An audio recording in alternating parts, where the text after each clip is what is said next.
Hey, what's up, guys? Welcome back to the channel. Welcome back to another episode of my week in perfume, where I discuss everything that I wore this week.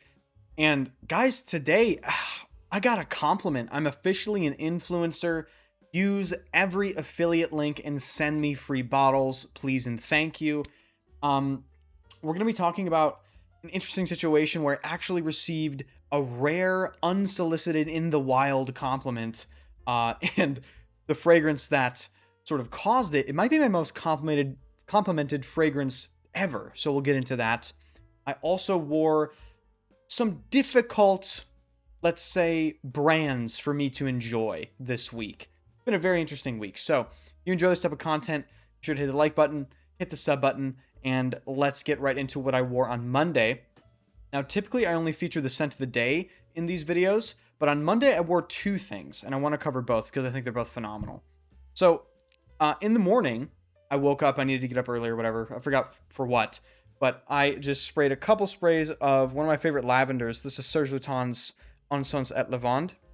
I heard recently they raised the prices on bell jars to the United States to $395.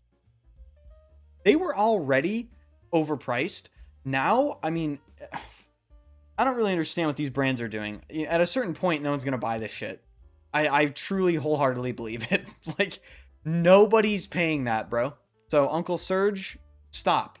But anyway, Encens at Lavande, the beautiful, fresh, clean, sort of like metallic, sharp, cold lavender with incense. It is definitely what it sounds like. It is incense and lavender. It's wispy. It's fresh. It definitely smells like a light purple. For whatever reason, this does remind me of the Lavender Accord, or just the feeling of wearing Penhaligon's Sartorial. It has a similar, almost sartorial vibe to it, that pressed, clean white shirt sort of thing. Like I said, I only put a few sprays on for the morning. It was basically a pretty soft wear, but I could smell it the whole time. It was just beautiful. But when that died out, I put on a little something stronger for the rest of the day, and I wore Amouage Search. This is quickly running up the Amouage list, which, by the way, comes out at 5,000 subscribers. So subscribe to the channel if you're not. Going to be ranking, I think, 39 Amouage fragrances, including vintages and rare stuff. So yeah, definitely subscribe to the channel. But Amouage Search, oh, this is so good. I can't believe this isn't on like the top 10 list from people. It's so good. This is essentially an Amouage take on a clean, citrusy, fresh, green incense. So you have that classic green Hojari frankincense that Amouage is known so well for, combined with oily, thick, round, lemony citruses. And of course, you have this interesting contrast between the freshness and the sort of darker, smokier, earthy element. This lasts such a long time for being as fresh as it is. And give it a shot if you're afraid of the contrast between sort of the light and dark elements. This is one of the best contrasting perfumes I've ever tried personally. Some people say it smells like a burning lemon tree. I totally understand what they mean by that. It does kind of come off as a burning lemon tree. But once you understand and detect the incense, and you can sort of pick it out in the composition, you understand how much heavy lifting that note actually does in the freshness of the entire composition. And I just really enjoy it. It lasts such a long time. I remember it started to die down late in the evening, and then I think I took like a walk or something late at night, and it started up again. Some fragrances sort of come back later on in the day, and I was like, what does that fucking smell? It smells so good. It was Search. So great fragrance. Really enjoy that. Okay, on Tuesday, I got some fragrances in from Hermes. And Hermes, you may have noticed, maybe if you're a long-time viewer of this channel, I don't talk about Hermes at all because I don't own any. It's the only sort of big name in French perfumery that I have struggled to like really anything from them. And I've owned the big names from the brand, Terre d'Hermes and Ambre Guerlain and all this sort of stuff. But I've been ignoring the classics So on Tuesday, I wore Eau de Hermes, released in 1951 and perfumed by Edmund Runitska, who I believe mentored Jean-Claude Ellena, who was the in-house perfumer at Hermes for, I want to say, like 20 years before what's her name? Nagel took over, I believe. Beautiful bottle. So apparently this scent, correct me if I'm wrong in the comment section, you can see that picture there. It was supposed to be the smell of an Hermes handbag. I'm not sure I get that, at least in the modern formulation. But this to me is a wonderful, spiced, citrusy, slightly dirty, everyday fragrance. Some people compared this to Jean-Claude Ellena's Bigarade Concentré, but just like an older, dirtier version of it. And I can see what they mean, but I get more of a warm, spiced element from this fragrance. I believe there's cumin in this. It doesn't come across as, sweaty or like bodily odor or anything like that. It's just an interesting, warm, spicy element juxtaposed against, I get like a woodiness, almost like a dry, woody sort of element. And of course the citruses, and maybe there's cardamom in this that play quite a big part in the top notes of this perfume. It's a very classically built composition. It's still beautiful in the modern formulation. I was talking to Rich Mitch, who, if you don't know, he's a fragrance YouTuber, great friend. He has a wonderful channel. I'll link it in the description. He was urging me to get what's called the copper cap version of this. It's basically just a different bottle style, vintage, right? I couldn't because the vintage versions of Eau de Hermes were going for like $300. It's just, can we have a miniature rant? Perfume prices are just fucking outrageous. Like, God forbid anyone buy anything and actually don't feel bad about it. But yeah, needless to say, I didn't buy the vintage version. The modern version is great, and I've worn it. Actually, I reapplied twice on Tuesday with that fragrance. Really good. Okay, Wednesday, it is another Hermes, and it is, I think, one of the greatest fragrances in the past 25 years so far, actually, according to many, many people. I don't know if I share that opinion, but it's definitely a fragrance that has shaped and changed perfumery in a big way, and I'm sure you guys know what it is. This is Terre d'Hermes. And you might notice, what is that weird design on the front of the bottle? This is one of the limited edition, what's called, I believe, Flacon H, something like that. This is a 2013 limited edition, and I figured there's so much Terre d'Hermes floating around. Let's just get an older bottle. So I found the oldest bottle I could find for a reasonable price, and I didn't pay really anything for this. This was, I think, like $70. So, I mean, Terre d'Hermes. Like I said, it's one of the most famous fragrances released in the past 25 years. Jean-Claude Ellena's pretty much undisputed masterpiece for not Chanel, Hermes. This is very interesting. There's a lot of Isui Super in this fragrance, so you have this sort of woody, transparent feel, but you get the orange juxtaposed against this sort of mossy, mineralic, flinty thing. And, I must admit, I'm still getting used to this fragrance. It is very distinct, but it's not unwearable. This is a fragrance that I'm sure many of you have worn to work, worn around people that maybe are sensitive to fragrances. It doesn't scream. It doesn't, announce itself. It's very well behaved, but it's also incredibly particular. In the dry down, I definitely get a lot of that vetiver, sort of earthy mossiness to my nose. Yeah, Terre d'Hermes. It's a legend for a reason. It's slowly growing on me. I did really, really enjoy it when I wore it on Wednesday. Okay, now, moving on to Thursday. Thursday, I got a compliment. So, like I said, I'm just an official influencer now, and I guess this is how things are going to go. Be sure to use all my affiliate links.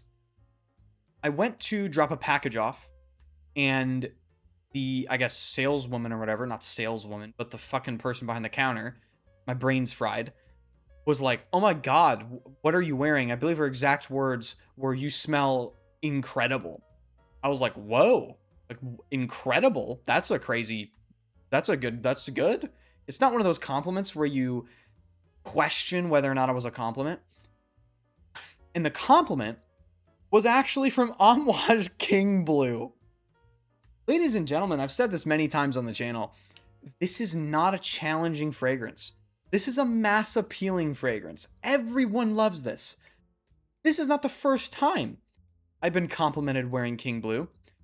Everyone I've worn this around adores it in the air. They're like, what are you wearing? Oh my God. And further evidence has been downloaded that this is in fact a pleasant fragrance for other people. Because I was really surprised when I got complimented wearing this. It was like 90 degrees. Put this on. I know it's blaring. I'm waiting in line, you know, waiting to drop some stuff off. And I'm just sitting there going, oh God. I'm probably nuking the entire building out.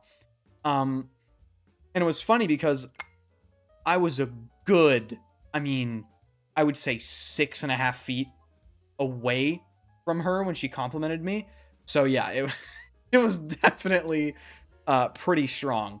But King Blue, it's a wonderful sort of fruity oud. It's unique though in the way that it's fruity. So it has this sort of fermented, dark, almost juicy fruitiness to me. And this is a fragrance where, again, you have to smell it and judge it by the sillage.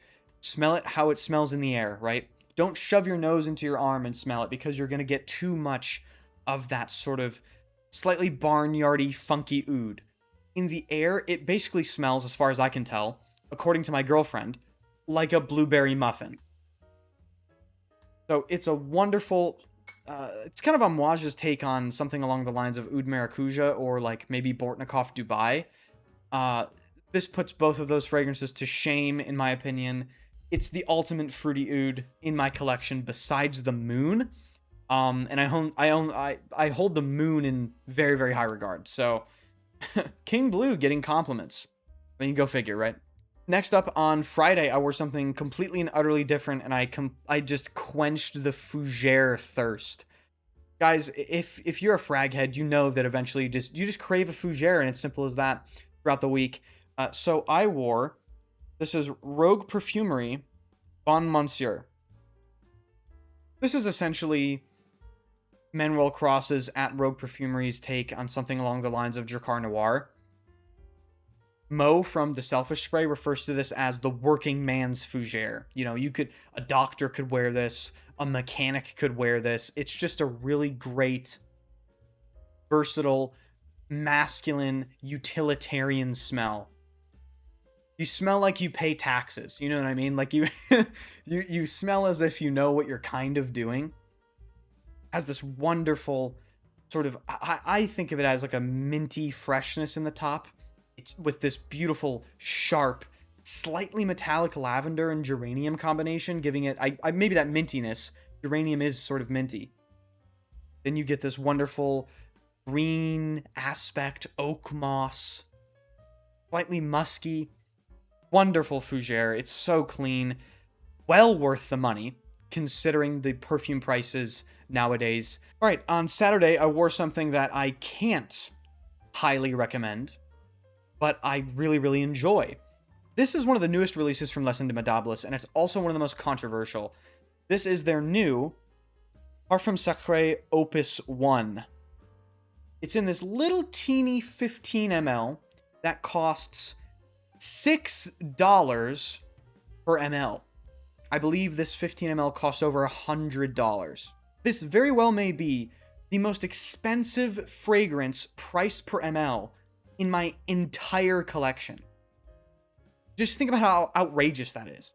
Like, I own Diaghilev, for God's sake. Like, there's no way this costs this much money. There's just no way. I don't care what you put in it. But okay, what is this fragrance? This is essentially another fake fougere from Les Indemodables.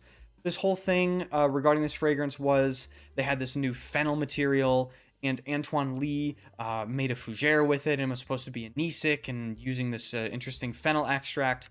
But really what it is, in my opinion, it is basically an Aventus-y take on something like Escale Indonésie, which is one of their eau de colognes. So it has this citrusy ambergris thing, but it has this distinct, almost pineapple-y, almost Aventus inflected, fruity top note. It smells phenomenal. It's not a fougere. It's criminally overpriced. And, I mean, I've already put a significant dent into this because I plan on wearing through this entire thing before the summer is over, and then just tossing it, basically. Because this is something I will not be repurchasing. And if they think they're going to get away with releasing more fragrances like this at $6+ per ml, they got another thing coming. Because this is outrageous. And I'm honestly kind of ashamed that I bought it, but I just can't be bothered to sell it. You know what I mean? It's one of those things where it's like, it's 15 mil, I'll finish it, whatever. Okay, and today, last but certainly not least, one of my favorite summer fragrances, this is Guerlain Le Frenchy, or Frenchy Lavande. So this was released in 2017 as Le Frenchy in this bottle. Then it was discontinued and re-released in the L'Art de la Matière line as Frenchy Lavande. Then that was discontinued, allegedly because of material shortages. They actually apparently could not produce it, according to the Guerlain counterperson that I spoke to. So what is Frenchy Lavande? This is basically sort of this lavender eau de cologne thing. It is wonderfully fresh and almost bitter and effervescent and citrusy. The lavender in here is wonderfully textured. It's so clean. You know, you could spray this 30 times and just have one of the most enjoyable wear experiences. I do like some of the green elements in this as well. I want to say there's some like beautiful florals in here with a green edge and some petitgrain as well. It is essentially this lavender heavy eau de cologne scent profile. It's super fresh, super clean. One of the best smelling fresh scent profiles I've ever put my nose on, really. It's wonderful. So that has been my week in perfume, guys. If you have enjoyed, be sure to hit the like button, hit the sub button. Let me know what your favorite thing you wore this week was, and if you've smelled anything that I've worn in my rotation this week. And if you're an Hermes enjoyer, suggest something to me that I should sample, because I don't know. I just haven't really given the brand the time of day. People really seem to love Hermes, but yeah, maybe it's time I figure out what the fuss is about. So I appreciate you guys watching, and I'll see you guys in the next one.